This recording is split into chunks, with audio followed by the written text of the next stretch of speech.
Good morning. How are you all today? I want to tell you what happened to me yesterday. Uh, the preacher was mowing some grass, and we were at another place. He was some older people, and I started to walk in to visit the lady, and Noah was behind me, and all of a sudden I saw something flash in front of me, and I stopped. There was a snake that slithered across in front of me, right into the bushes. Of course, Pastor Lynn wanted to catch it so we could take it to Logan and Noah uh, because he caught him one before, but that one didn't work out. So, since I saw that snake yesterday, I thought I would tell you a story about a snake in the Bible. Paul, the Apostle Paul, and his group of missionaries traveled to an island called Malta. Malta is a small island southwest of Italy. It's not very big. It's only 122 miles big, which isn't a lot. So that makes it one of the smallest islands. And when they arrived there, the people there treated them really good. They were really kind to them, and they gave them whatever they needed. But decided to build a fire to help warm up Paul and his missionary friend. And Paul went over to help, because that's what you do when you're at a friend's house, right? If your friend has to do a little job, you go with your friend and help him. Noah's been helping his pap since he's been here. Any little job, we both go and help him. We try anyway. I don't always do them. Sometimes they're too hard for me. But anyway, all Paul was doing was gathering firewood for the fire. And when he picked up a pile of sticks, suddenly out of this came a snake, because the snake felt the heat from the fire. And he said, I got to get out of here.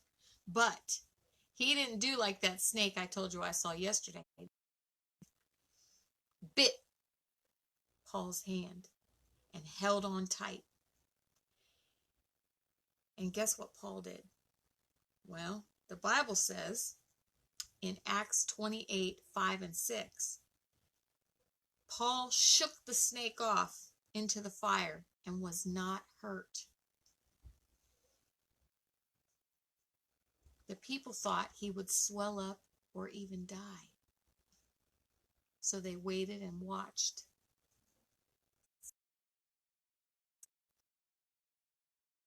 Him. Nothing bad happened to him, because Paul didn't run around and scream and holler and say, oh my goodness, what's going to happen to me? I'm going to die because this snake bit me. He said, God's got me. He'll take care of me. And that's exactly what happened. When the snake bit him, he had a choice. He could run around like crazy and wonder what was going to happen to him, or sit and cry, I'm going to die, I'm going to die. But instead of getting scared or angry at God, he knew that God was going to protect him, take care of him.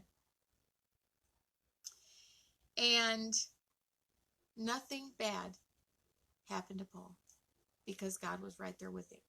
So we can count on God being there for us. Nothing bad happened when that snake slithered across in front of me. God made sure I didn't step on it, or it didn't grab a hold of my ankle. He took care of me, and he'll take care of you. So if you're facing anything hard, you just remember to think about the fact that God has your back. God's going to take care of you. He knows what you're going through. He knows when you're going to face trouble, and he's right there with you. And if you have to go through trouble, he's right there with you too. He'll be right there on your shoulder, right there with you, walking with you through the trouble, or keeping you from trouble. Paul had to go through trouble. That snake had to bite him so those people could see that God took care of him, so that they would believe too. So sometimes we have trouble so that other people see God work in our lives so that they'll trust Him too. So keep trusting God to be with you through those hard times. And I hope you don't have any today. But if you do, remember He's there. Have a good day.